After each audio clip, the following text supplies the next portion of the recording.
Next heading डालो motion of centre of mass.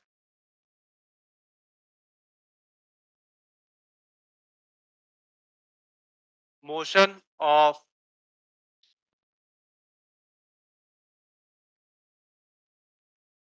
Centre of mass, motion of centre of मास। और अब किसी को चुप ना कराना पड़े मुझे, ध्यान से सुनो इधर। क्यों बेटा, क्यों बातें करे जा रहे हैं? सेकेंड लास्ट सीट पे क्यों बातें कर रहे हैं?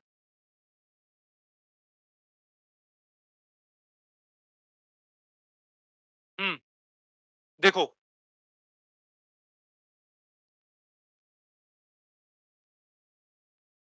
मान लो ये कोऑर्डिनेट एक्सिस है, ठीक। यहां से r1 दूरी पर m1 मास रखा हुआ है,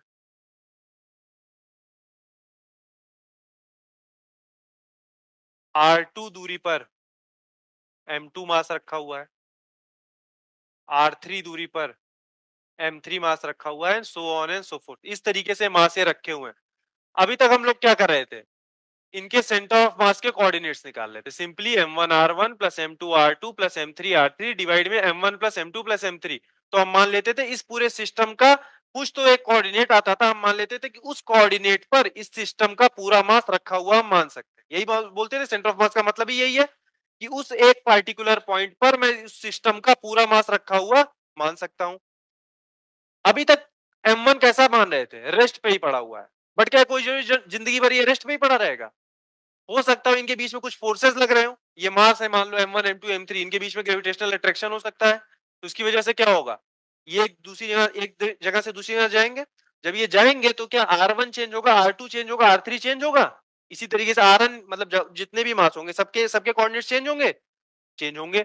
जब सबके कोऑर्डिनेट्स चेंज होंगे तो क्या सेंटर ऑफ मास का कोऑर्डिनेट चेंज होगा कि नहीं चेंज होगा? और जब सेंटर ऑफ मास का कोऑर्डिनेट टाइम के साथ चेंज हो रहा है तो मैं क्या ये भी कह सकता हूं कि सेंटर ऑफ मास का जो कोऑर्डिनेट है वो मूव कर रहा है। तो अगर किसी भी चीज का किसी भी पॉइंट का मोशन टाइम के साथ वेरी कर रहा है तो हम कुछ बोल सकते हैं ना, उसकी वेलोसिटी है कुछ। और अगर वो वेलोसिटी भी टाइम के साथ वेरी कर रही है तो हम उस पॉइंट का एक्सेलरेशन भी तो बोल सकते हैं। तो अभी तक हमने सिर्फ क्या सीखा था, सेंटर ऑफ मास का कोऑर्डिनेट निकालना। अभी हम क्या देखेंगे, सेंटर ऑफ मास की वेलोसिटी निकालना, सेंटर ऑफ मास का एक्सेलरेशन निकालना। ठीक है, तो सबसे पहला काम जो हम लोग ऑलरेडी सीख चुके हैं that is RCOM, that is M1 R1 plus M2 R2 Mn Rn divide by M1 plus M2 plus Mn। ठीक है, अगर सेंटर ऑफ मास का कोऑर्डिनेट टाइम के साथ चेंज हो रहा है तो उसकी पोजीशन का रेट ऑफ चेंज देख सकते हैं टाइम के साथ। अगर चेंज हो रहा, अगर नहीं चेंज हो रहा तो ये क्या हो जाएगा, जीरो। अगर नहीं चेंज हो रहा तो ये क्या हो जाएगा, जीरो। अदरवाइज कुछ तो आ रहेगा, नॉन जीरो वैल्यू आ जाएगी। और इसको मैं क्या बोल सकता हूँ, वेलोसिटी ऑफ सेंटर ऑफ मास बोल सकता हूँ। ये क्या हो जाएगा, m1, और इधर भी तो डिफरेंशिएट होगा टाइम के रिस्पेक्ट में। dr1 बाई dt क्या हो जाएगा, v1। dr2 बाई dt क्या हो जाएगा, v2। Plus drn by dt क्या हो जाएगा, vn। डिवाइड में, और ये m, ये तो इसी तरीके से रहेगा। इस स्टेप में भी किसी को दिक्कत हो गई हो तो बोल दो, इस स्टेप में भी तो किसी को दिक्कत हो गई हो तो बोलो। कुछ भी नहीं था, सिंपल था। क्या किया, बोथ साइड डिफरेंशिएट कर दिया विद रिस्पेक्ट टू टाइम। और हमको पता है वेलोसिटी होता है dr by rate of change of position with respect to time. ये सबको पता होगा काइनेमेटिक्स से, सबको पता है। Velocity is rate of change of position with respect to time. Both side differentiate किया, ये तो पूरा कांस्टेंट था, इसका तो कोई लेना देना नहीं, इसको इधर बाहर रखो। m1 dr1 by dt is v1, dr2 by dt is v2 और drn by dt is vn। इस तरीके से आ गया। और मान लो जो वेलोसिटी है वो भी चेंज हो रही है टाइम के साथ, again differentiating one time with respect to x। अच्छा रुक जाओ, पहले यहां से भी कुछ कंक्लूजन निकालने की कोशिश करते हैं। ये m1 plus m2 plus m3 plus mn क्या है, total mass of the system है। अगर मान लो सिस्टम में तीन ही मास है, m1 plus m2 plus m3, तो यही हो गया। अगर n मास है तो इस तरीके से आएगा। तो मैं इसको क्या लिख सकता हूँ, total mass of the system को कैपिटल M से डिनोट कर रहा हूँ, और इसको इधर ले आया, मैं इसको लिख सकता हूँ m times velocity of centre of mass is equal to m1 v1 को मैं क्या लिख सकता हूँ, p1। m2 v2 को क्या लिख सकता हूँ, p2। तो ये क्या हो जाएगा Pn, ये क्या है P1 क्या है फर्स्ट पार्टिकल का मोमेंटम, P2 क्या है सेकंड पार्टिकल का मोमेंटम, Pn क्या है सेकंड पार्टिकल का मोमेंटम, और जब इन सब का वेक्टर सम कर रहे हो तो क्या है total momentum, total momentum of the system. So total momentum of the system can be written as total mass of the system times velocity of center of mass. तो जो P is equal to mv करके पढ़ते थे Newton's law of motion में, वो actual में ये है if there is more than one particles या if the system is consist of many particles, then total momentum of the system can be written as total mass of the system times the velocity of center of mass. फिर से बोल रहा हूं कि अगर हमारे system में एक से ज्यादा पार्टिकल है, ढेर सारे पार्टिकल हैं जिनके मास m1 m2 m3 m4 और उनकी वेलोसिटी v1 v2 v3 इस तरीके से करके है, तो अगर मुझे सिस्टम का टोटल मोमेंटम लिखना होगा तो आइदर तो मैं क्या करूं p1 को अलग ऐड करूं p2 को अलग ऐड करूं p3 को अलग, वे भी वेक्टर सम, या तो मैं क्या करूं सिस्टम का टोटल मास तो सिंपल ऐड हो जाएगा m1 plus m2 plus m3 करके, और टाइम्स क्या कर दूं वेलोसिटी ऑफ सेंटर ऑफ मास। ठीक, यही होता है total momentum of the system. चलो इतना नोट करो फिर ये आगे बढ़ते हैं, इतना नोट करो। डन, चले आगे। अभी इस वाली इक्वेशन पे ध्यान दो, इस वाली इक्वेशन पे velocity of centre of mass can be written as, बिल्कुल सेम पैटर्न है ना, जैसे पोजीशन को लिखते थे m1 r1 plus m2 r2 plus m3 r3 divide में m1 plus m2 plus m3, उसी तरीके से वेलोसिटी को लिखना होगा तो क्या लिखेंगे m1 times velocity of 1 plus m2 times velocity of 2 plus m3 times velocity of 3 divide में m1 plus m2 plus m3। Again इस इक्वेशन को इसको नाम दे दो, इसको इक्वेशन नंबर 2 बोल दो। Again differentiating with respect to 2, with respect to t, with respect to t, differentiating equation 2 with respect to t।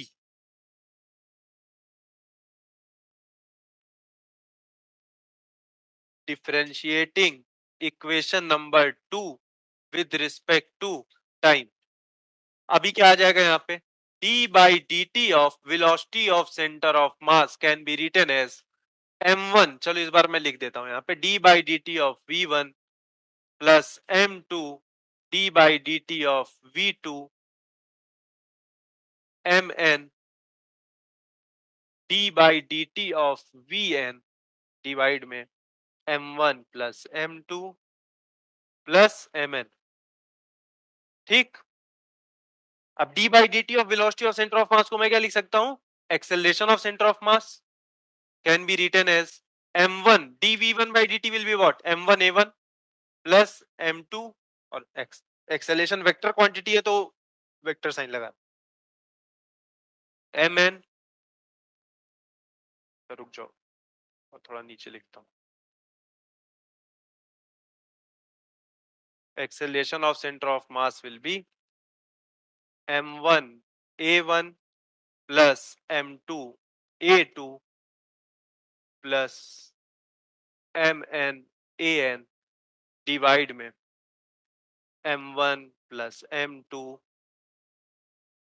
Plus mn। ये हुआ।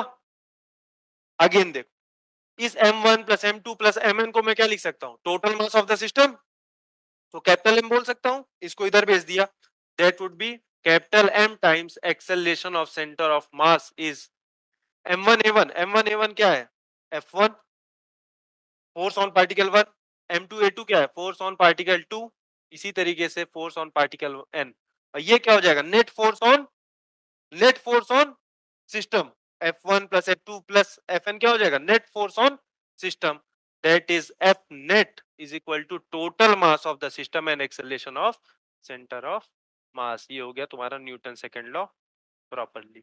Net force on the system equal to total mass of the system times acceleration of centre of mass. ये net force का क्या मतलब है, net force का क्या मतलब, हाँ जो भी फोर्स उस पर लग रही हो external as well as internal, external as well as internal. लेकिन तुम ध्यान दो, तुम लोग पढ़े हो न्यूटन्स, चलो एक मान लो एक सिस्टम माना कोई सा भी रैंडम, इसके अंदर दो पार्टिकल है ए और बी, इस पूरे सिस्टम पे मैं एक फोर्स लगा रहा हूं एफ डैश नाम से। ठीक, ध्यान देना, अभी इसको नोट करने के चक्कर में मत पड़ो, समय दे दूंगा, ध्यान से सुनो बात। एक सिस्टम है रैंडम शेप का, कुछ भी मान लिया, इसके अंदर दो पार्टिकल रख दिए ए और बी, इस पूरे सिस्टम पे मैं फोर्स लगा रहा हूं एफ डैश। अब ये बताओ, मान लो इनके कुछ मास है, मास ऑफ ए, दोनों मान लो सेम मास है, अपने मास की वजह से ये एक दूसरे को अट्रैक्ट करेंगे।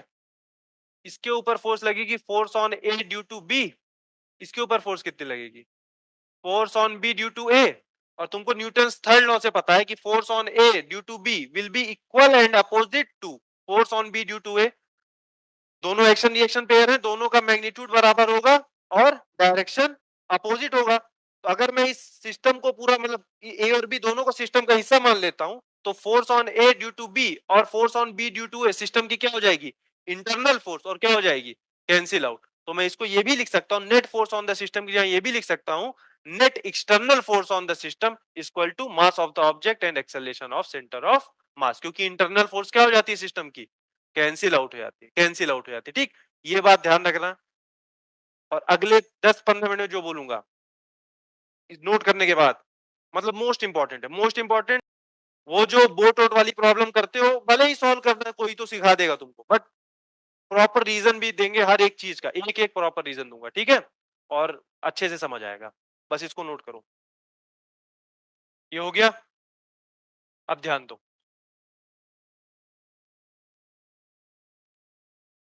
अब सबसे इंपॉर्टेंट बात है, 2-3 बार बोलूंगा, ये इतना तक हो गया ना। अगर इफ अगर हमारे सिस्टम पर नेट एक्सटर्नल फोर्स 0 है, अगर हमारे सिस्टम में, एक सिस्टम में एक से ज्यादा पार्टिकल हो सकते हैं, और मान लो उसमें नेट एक्सटर्नल फोर्स 0 है, इफ नेट एक्सटर्नल फोर्स 0 है हमारे सिस्टम पे, ये क्या इंप्लाई कर रहे हैं, मतलब कि मास तो 0 होगा ही नहीं सिस्टम का, मतलब क्या 0 हो गया, implies that acceleration of centre of मास 0 हो गया। क्या पार्टिकल्स का सेंटर एक्सेलरेशन 0 हो ऐसा जरूरी है क्या, किसका 0 हुआ एक्सेलरेशन, सेंटर ऑफ मास का, सेंटर ऑफ मास का एक्सेलरेशन 0 है, ठीक। अच्छा, अगर एक्सेलरेशन 0 है तो क्या इंप्लाई करता है, वेलोसिटी के बारे में क्या बताता है, कांस्टेंट। अगर एक्सेलरेशन 0 है तो वेलोसिटी कांस्टेंट, वेलोसिटी कांस्टेंट होने के दो तरीके हो सकते हैं, या तो शुरुआत में वेलोसिटी 0 रही हो, 0 रही हो, तो हर समय 0 भी तो एक कांस्टेंट है, बस एक स्पेशल कांस्टेंट है, 0 है तो हर समय 0 ही रहेगी। और अगर किसी कांस्टेंट वेलोसिटी से ऑब्जेक्ट चल रहा था, तो ऑब्जेक्ट नहीं, सेंटर ऑफ मास अगर किसी कांस्टेंट वेलोसिटी से चल रहा था, तो फिर उससे ही चलता रहेगा। देखो, एक्सेलरेशन और सेंटर ऑफ मास की दो कंडीशन हो सकती है। अच्छा, पहले तो एक ही चीज लिखता हूं, acceleration of center of mass implies that velocity of center of mass is constant, ठीक। if initially center of mass is at rest, अगर शुरुआत में सेंटर ऑफ मास कहां पे पड़ा था, रेस्ट पे पड़ा था, मतलब सेंटर ऑफ मास की वेलोसिटी कितनी थी, 0। और अगर शुरुआत में 0 थी और सिस्टम पे नेट एक्सटर्नल फोर्स क्या है, 0, तो वेलोसिटी कितनी रहेगी सेंटर ऑफ मास की, हमेशा 0 पे रहेगी, मतलब सेंटर ऑफ मास कहीं भी मूव नहीं करेगा। If initially centre of mass is at rest, तो फिर क्या हो जाएगा, वेलोसिटी ऑफ सेंटर ऑफ मास क्या रहेगी हमारी, 0 रहेगी, कब, हर समय। और वेलोसिटी ऑफ और सेंटर ऑफ मास पॉइंट क्या हो जाएगा, फिक्स्ड रहेगा। Centre of mass will remain at rest, centre of मास कहां पड़ा रहेगा, रेस्ट पे। बस इतनी लाइन को नोट करो, इसको एक बार फिर से बता रहा हूं और एक एग्जांपल देता हूं, एक क्या 2-3 एग्जांपल दे दूंगा, बट इसको नोट करो पहले।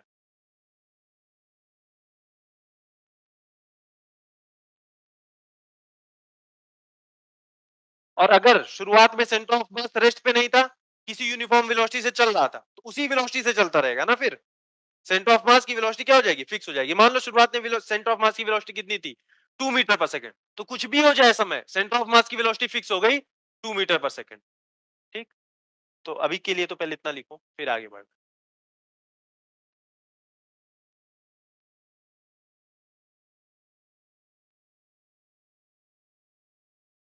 इतना लिखो, मतलब एक बार में समझ आए ऐसा मुश्किल ही है, समझ आ जाए तो बहुत अच्छी बात है।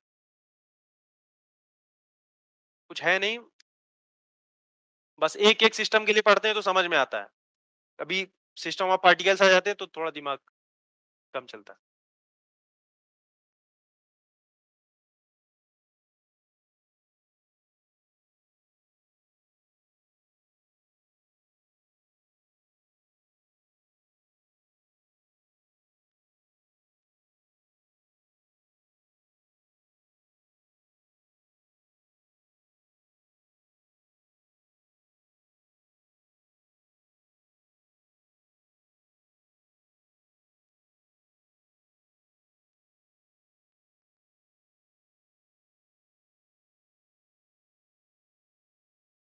डन।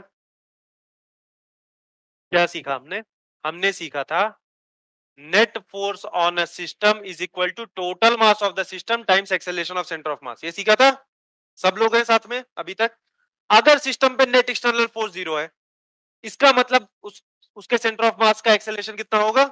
जीरो। इसका मतलब उसके सेंटर ऑफ मास की वेलोसिटी कितनी होगी?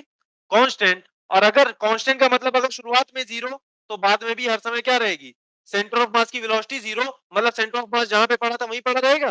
ठीक है। और अगर शुरुआत में कुछ और वेलोसिटी रही होगी तो फिर उसी वेलोसिटी से चलता रहेगा। Velocity of centre of mass constant हो गया, इसके साथ m से मल्टीप्लाई कर दूं, m times velocity of centre of मास भी क्या हो जाएगी? कांस्टेंट। और इसी को मैंने क्या बोला था? मोमेंटम ऑफ द सिस्टम बोला था ना। ये भी कांस्टेंट रहेगा। तो ये तो हम लोग पढ़ ही चुके थे कि अगर एक्सटर्नल फोर्स किसी सिस्टम पे जीरो होती है तो उसका मोमेंटम क्या होता है? कंजर्व्ड।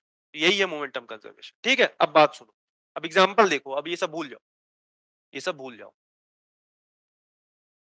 दो चार्ज है, Q1 सपोज पॉजिटिव मान लो, एक Q2 निगेटिव चार्ज मान लो।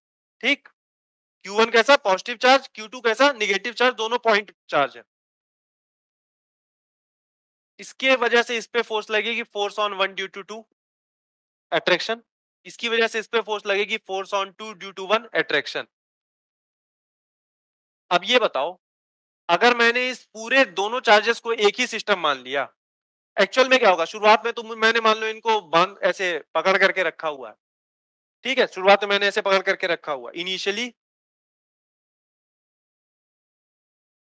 Charges are at rest. शुरुआत में चार्जेस कैसे हैं? रेस्ट पे। मैंने उनको पकड़ के रखा हुआ है। ठीक। उसके बाद मैंने इसको छोड़ दिया, फिर क्या होगा? ये दोनों एक दूसरे की तरफ चलेंगे, चलेंगे भी, एक्चुअली फोर्स लग रहा है तो इनके ऊपर एक्सेलरेशन भी आ जाएगा। आएगा। इसका भी कुछ एक्सेलरेशन आएगा, इसका भी कुछ एक्सेलरेशन आएगा। मतलब A1 भी कुछ रहेगा, A2 भी कुछ रहेगा, रहेगा। लेकिन अगर मैंने इनको एक ही सिस्टम मान लिया तो क्या इस सिस्टम पे कोई एक्सटर्नल फोर्स वर्क कर रही है? जो फोर्स है वो तो इंटरनल फोर्स है। और मुझे पक्की बात पता है कि force on one due to two is equal to negative times force on two due to one. मतलब कि net force on the system is what? Zero. पक्की बात है।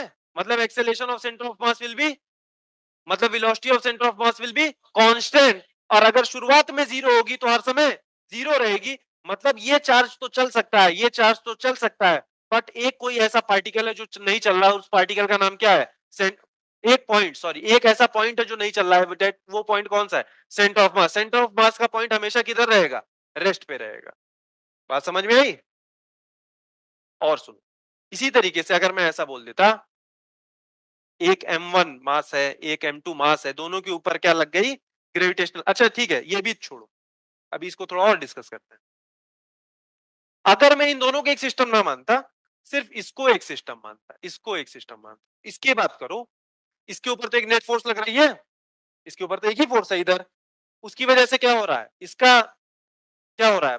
इसके ऊपर इसके ऊपर एक नेट फोर्स लगी, इसका इसका सेंटर ऑफ मास तो क्या करेगा? एक्सेलरेट करेगा आगे की तरफ। तो इसका सेंटर ऑफ मास तो क्या करेगा? मूव करेगा।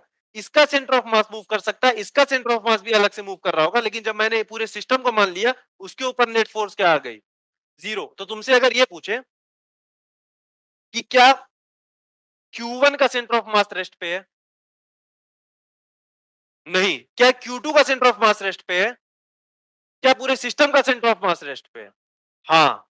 समझ में आई? ये तो जैसे जैसे आ रहा है तो इसका सेंटर ऑफ मास भी आगे बढ़ रहा है। पॉइंट पार्टिकल है ना, तो जहां पे होगा वहीं तो उसका सेंटर ऑफ मास है। इसका सेंटर ऑफ मास भी चेंज हो रहा है, इसका सेंटर ऑफ मास भी चेंज हो रहा है, बट किसका सेंटर ऑफ मास रुका हुआ है? पूरे सिस्टम का सेंटर ऑफ मास। क्यों? क्योंकि नेट फोर्स क्या है सिस्टम पे, जीरो। उसकी वजह से एक्सेलरेशन ऑफ सेंटर ऑफ मास क्या हो गया, जीरो। और velocity of centre of mass constant होनी चाहिए थी, शुरुआत में भी रेस्ट पे तो हर समय रेस्ट पे। ठीक, अब बात करते हैं, इसको सबको मत नोट करो, इस पे बहुत सारे क्वेश्चन कर लेंगे हम लोग, अभी बस समझने पे मतलब ध्यान दो। अगर मैं दो मास मान ले रहा हूं m1 और m2, सेम बात होगी, इसकी वजह से इसके ऊपर ग्रेविटेशनल अट्रैक्शन आएगा, force on one due to two. इस बार अट्रैक्शन कौन सा है, ग्रेविटेशनल अट्रैक्शन। इसके ऊपर कौन सी फोर्स आएगी, force on two due to one. अगर मैं m1 और m2 दोनों को एक सिस्टम मान लूं, नेट फोर्स क्या हो गई, जीरो। अगेन क्या हो जाएगा, acceleration of centre of mass zero, velocity of centre of mass constant. शुरुआत में अगर रेस्ट पे रहेगा तो फिर हर समय रेस्ट पे रहेगा। एक्सेलरेशन सेंटर ऑफ मास कहीं भी मूव नहीं करने वाला है, सेंटर ऑफ मास कहीं भी मूव नहीं करने वाला है। अब उस प्रॉब्लम पे आ जाते हैं जो तुम लोगों को बार बार देखने मिलती है, रिवर मतलब मैन और प्लैंक प्रॉब्लम। मैन और प्लैंक प्रॉब्लम है, रिवर या मैन और बोट प्रॉब्लम बोल देते, ठीक है। जैसे कि तुम लोग कभी अगर बोट पे चढ़े होगे तो मतलब ज्यादा बड़ी शिप पे होगे तो तुमको पता नहीं चलेगा, छोटी बोट होगी तुम सबसे लास्ट में उतर रहोगे, तो तुम अगर आगे जाओगे तो बोट हल्की बहुत तो पीछे जाएगी, ठीक है। इसको मैं समझाने की कोशिश करता हूं। एक प्लैंक रखा हुआ है, प्लैंक मतलब एक प्लेटफॉर्म टाइप का है, ठीक है। और ये जो ग्राउंड और प्लैंक के बीच में की जो सरफेस है that is smooth, that is smooth. इसके ऊपर एक पर्सन खड़ा है, इस प्लैंक का मास मैं बोल देता हूं कैपिटल एम, और इस पर्सन का मास मैं बोल देता हूं स्मॉल एम, ठीक है। और इनके दोनों के बीच में क्या है, इन दोनों के बीच में क्या है, कुछ ना कुछ तो हमको कोफिशिएंट ऑफ फ्रिक्शन दे रखा है, मतलब यहाँ फ्रिक्शन मौजूद है। होगा क्या, मुझसे पूछना चाहता है कि जब ये ऑब्जेक्ट, और प्लैंक की लेंथ भी बोल दो एल, जब ये इंसान यहां से यहां तक पहुंचेगा तो प्लैंक कितना पीछे मूव कर गया, ये हमसे पूछना चाहता है। रुक जाओ, पहले पूरी बात करने दो, एल तो आएगा ही नहीं। बात सुनो, पहली बात तो एक्चुअल में ये सब होगा क्यों, वो पीछे ही क्यों चला गया, ये सारी चीजें समझते हैं। अगर पहले देखो इन पे सिस्टम पे फोर्स कौन कौन सी लग रही है, ठीक। इस पे फोर्स कौन सी लग रही है, mg नीचे, और इसके ऊपर एक ग्राउंड फोर्स लगा रहा है नॉर्मल रिएक्शन। ये तो ग्राउंड पे पड़ा हुआ है, इसके ऊपर एक ग्राउंड फोर्स लगा रहा है एन डैश में बोलते हैं। और इसके ऊपर ये बच्चा या जो भी है, ये प्लैंक के ऊपर नॉर्मल रिएक्शन लगाएगा ना, ये इसके ऊपर नॉर्मल रिएक्शन लगाएगा, तो ये बच्चा भी इसके ऊपर नॉर्मल रिएक्शन लगाएगा, इसको एन बोल देता हूं। साथ ही साथ इन दोनों के बीच में एक फ्रिक्शन भी है, फ्रिक्शन भी है। बच्चे के ऊपर फ्रिक्शन किधर लगेगा, आगे की ओर लगेगा, आगे की ओर लगेगा। ये बच्चा आगे जा ही क्यों रहा है, फ्रिक्शन आगे की ओर लग रहा है उसके ऊपर, और कैसे जा रहा है आगे, उसके ऊपर फ्रिक्शन लगा आगे की ऊपर। इसके ऊपर फ्रिक्शन किधर लगा, पीछे की ऊपर। इसके ऊपर फ्रिक्शन किधर लगा, पीछे की ओर। और बच्चे का एक अपना कुछ तो स्मॉल मास mg होगा, और इसका नॉर्मल रिएक्शन क्या होगा, n, ठीक है। वर्टिकल डायरेक्शन में फोर्सेस देखो कैंसिल आउट होंगी, mg n के बराबर होगा, इसके ऊपर जो भी फोर्स लग रही है n n डैश mg, उधर तो कोई मोशन होने वाला भी नहीं है। हॉरिजॉन्टल डायरेक्शन में देखो फोर्स कौन कौन सी लग रही है, पूरे सिस्टम पे देखो। इसके ऊपर फ्रिक्शन किधर, आगे। इसके ऊपर फ्रिक्शन किधर, पीछे। बस, और तो कोई फोर्स है नहीं। हाँ, इसकी वजह से ये आगे जा रहा था। और इस पे देखो, सिर्फ इस ब्लॉक पे देखो, इस ब्लॉक पे सिर्फ एक ही फोर्स है पीछे की ओर, फ्रिक्शन की फोर्स, उसकी वजह से ये पीछे जा रहा था। उस बच्चे पे देखो तो एक ही फोर्स है आगे की ओर, फ्रिक्शन की ओर फोर्स, जिसकी वजह से वो आगे जा रहा था। अच्छा, जब चलता है कोई तो कौन सा फ्रिक्शन लगता है, जब कोई मतलब इंसान चल रहा है तो कौन सा फ्रिक्शन लगता है, काइनेटिक फ्रिक्शन नहीं, स्टैटिक फ्रिक्शन लगता है, स्टैटिक फ्रिक्शन लगता है, ठीक है। इसको रिवाइज करना जाके, फ्रिक्शन स्टैटिक फ्रिक्शन, ठीक है। तो स्टैटिक फ्रिक्शन लग रहा होगा जब कोई ऑब्जेक्ट चल रहा है, या जब प्योर रोलिंग होती है तभी भी स्टैटिक फ्रिक्शन होता है। प्योर रोलिंग की जब बात करेंगे तब बात करेंगे, ठीक है। अगर मैं इस बॉय प्लस मैन को एक ही सिस्टम मान लूं तो इस सिस्टम पे कितनी फोर्स लग रही है, जीरो। ये फ्रिक्शन कैसी फोर्स हो गई, इंटरनल फोर्स हो गई सिस्टम की, तो net external force on the system क्या हो गई, zero. Acceleration of centre of मास कितना हो गया, जीरो। और अगर शुरुआत में तो ये भी रेस्ट पे पड़ा था, ये भी रेस्ट पे पड़ा था, तो मतलब सेंटर ऑफ मास का वेलोसिटी कितनी हो गई? जीरो, हमेशा जीरो ही रहेगी ना। चलो, हमने देखा था centre of mass, x axis में ही मोशन को देखते हैं।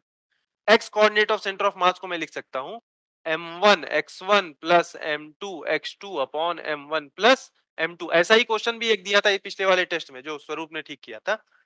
अगर मुझे देखना है कि सेंटर ऑफ मास के कोऑर्डिनेट में कितना चेंज आया, तो मैं क्या लिख सकता हूं, delta x coordinate of centre of mass equal to m1 change in coordinate of x1 plus m2 change in coordinate of x2 upon m1 plus m2। कुछ भी नहीं किया है, हमें देखना है कितना चेंज आया, तो dx बोल, डेल्टा x बोल दो या dx बोल दो। ठीक, क्या किया, delta x coordinate of centre of mass equal to m1 delta x1 plus m2 delta x2 upon m1 plus m2।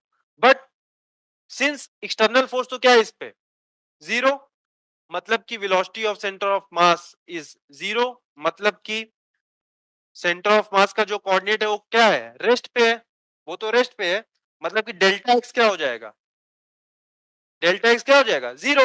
Centre of मास के कोऑर्डिनेट में कोई चेंज ही नहीं आया। क्या बच्चे का सेंटर ऑफ मास चेंज हुआ क्या?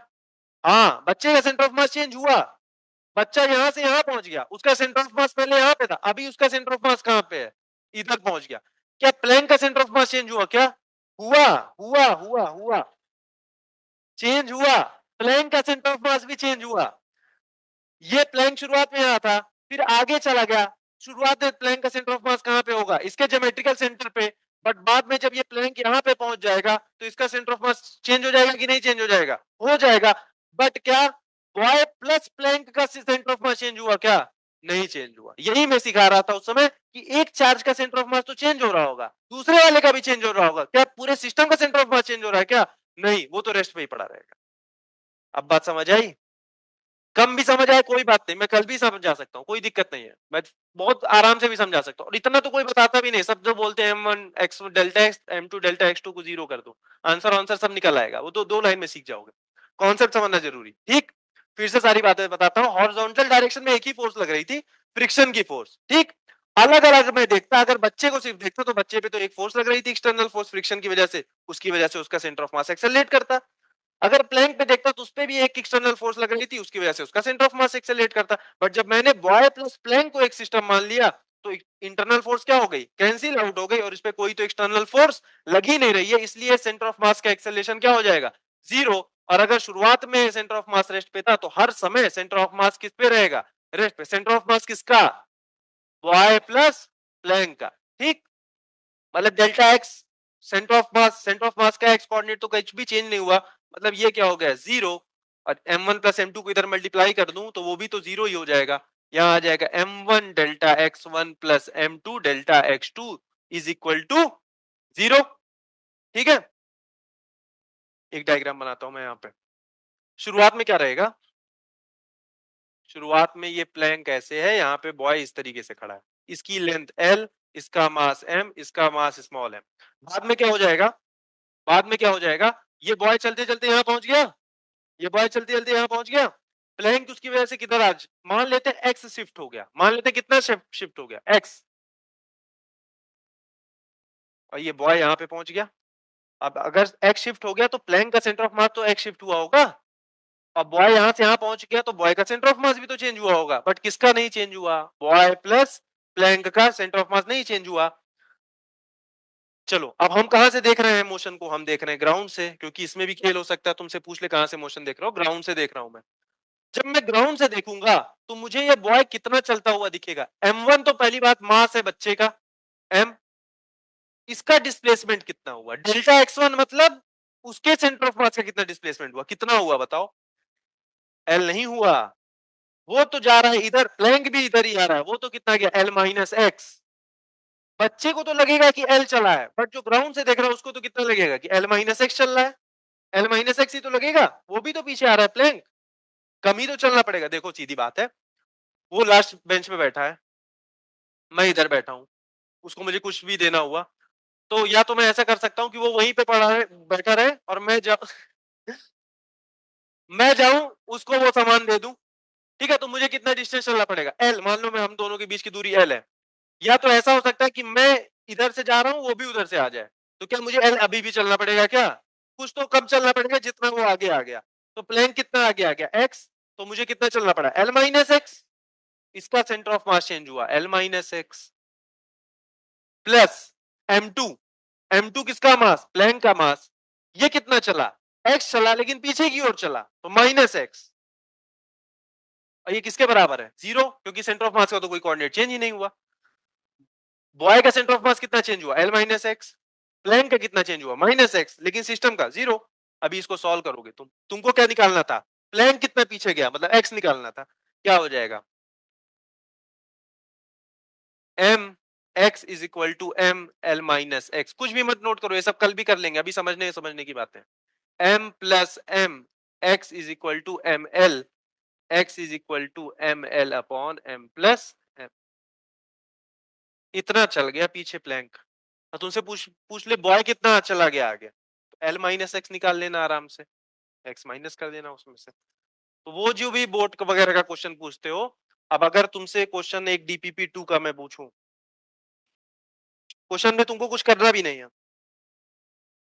Question number 2, question number 12, question number 12 एक बार रीड करो। क्वेश्चन नंबर 12, चलो मैं ही रीड करता हूं। Two particles of masses m1 and m2, दो पार्टिकल है m1 और m2, ठीक है। साथ में तुम लोग के पास होगी module. m1 is greater than m2, m1 m2 से बड़ा है। इनिशियली एट रेस्ट, ध्यान देना, initially at rest m1 m2 शुरुआत में कैसे हैं? रेस्ट पे। मतलब शुरुआत में उनके सेंटर ऑफ मास की वेलोसिटी भी कितनी होगी? जीरो, ठीक है। Move towards each other under N inverse square law of force of attraction, किसकी वजह से आ रहे हैं आसपास? मतलब ग्रेविटेशनल फोर्स की वजह से आ रहे होंगे। Pick out the correct statement about the centre of mass of the system. System के सेंटर ऑफ मास की बात कर रहा हूं। सिस्टम में कौन है? m1 भी और m2 भी। Option 1, centre of mass move towards m1। Option B, centre of mass move towards m2। Option C, centre of mass remains at rest. Option D, the motion of centre of mass is accelerated at rest. क्योंकि जब दोनों मास को एक ही system में ले लिया, तो external force हो गई zero, acceleration of centre of मास हो गया zero, velocity of centre of mass constant, शुरुआत में जीरो तो हमेशा जीरो ही रहेगी, मतलब सेंटर ऑफ मास कहां रुका रहेगा? रेस्ट पे रुका रहेगा। ठीक, इस टाइप का क्वेश्चन। क्वेश्चन नंबर 14 तुम होमवर्क ले सकते हो चाहो तो, या तुम देखो सारा क्वेश्चन हमने कर लिया ना, एक बार पढ़ लो 14, बस ये लास्ट है, इसके बाद छोड़ रहा हूं। 14, a mass of mass cap a man of mass capital M, man का मास कितना दे दिया? Capital M, stands at one end of a plank of length L, plank की लेंथ एल ही बोला है, फ्रिक्शनलेस सरफेस से पड़ा हुआ है। The man walks to the other end of the plank, आदमी के किधर चला जा रहा है? प्लैंक के दूसरी तरफ जा रहा है। If the mass of the plank, plank का मास कितना दिया हुआ है? m/3, then the distance the man moves relative to the ground, man का डिस्टेंस पूछ रहा है, x नहीं पूछ रहा है, l माइनस एक्स पूछ रहा है। तो पहले x निकाल लेता हूं, क्या हो जाएगा देखो, x क्या हो जाएगा? m किसका मास? मैन का मास ना, कैपिटल M दिया हुआ है, l अपॉन स्मॉल m कितना है? मैन का मास, और कैपिटल M प्लैंक का मास m/3, that would be what? 3ml upon 4m, m से m गया, 3l/4, 3l/4 तो कौन चला जाएगा? प्लैंक पीछे चला जाएगा। मैन कितना गया आगे? l माइनस एल, 3l/4, मतलब कि l/4, l/4 इंसान आगे गया, 3l/4 प्लैंक पीछे चली आई। बट कौन रेस्ट पे रहा? सेंटर ऑफ मास पूरे सिस्टम का रेस्ट पे रहा, ठीक है।